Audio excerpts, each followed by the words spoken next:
In some time, it is expected that Prime Minister Modi will be heading to Canada for the G7 summit. Canada is ready to host the 51st summit in Kananaskis in Alberta.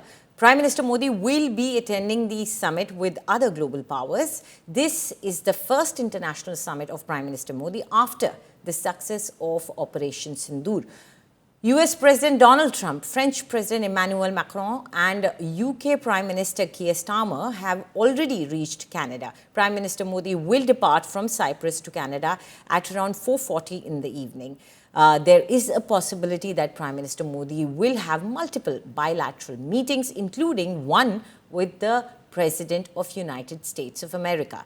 This summit comes amid the Iran-Israel conflict, the Russia-Ukraine war, and Trump's trade standoff. On the agenda, many topics will be discussed, including the growth of AI, critical minerals and infrastructure. This is also the first visit of Prime Minister Modi after Canada's PM Mark Carney took over. India-Canada ties are on edge since Trudeau's tenure, and this visit may ease tensions and boost relations.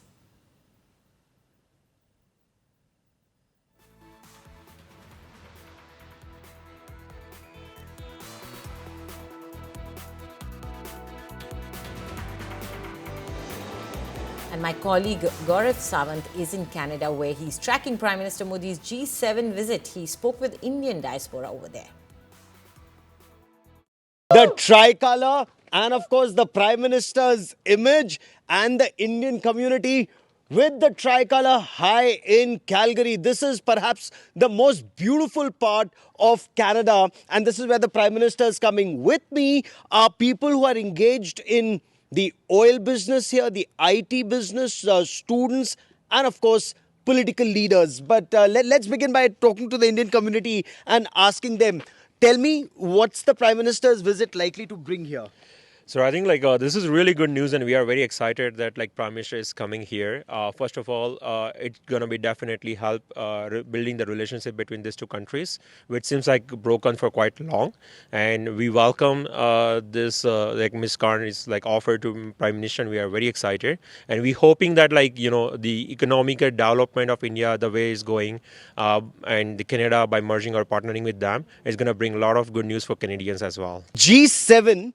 7 most powerful economies of the world coming together. India is not a part of G7, but then Canada also said you can't have a G7 without India. What does that indicate? That's true.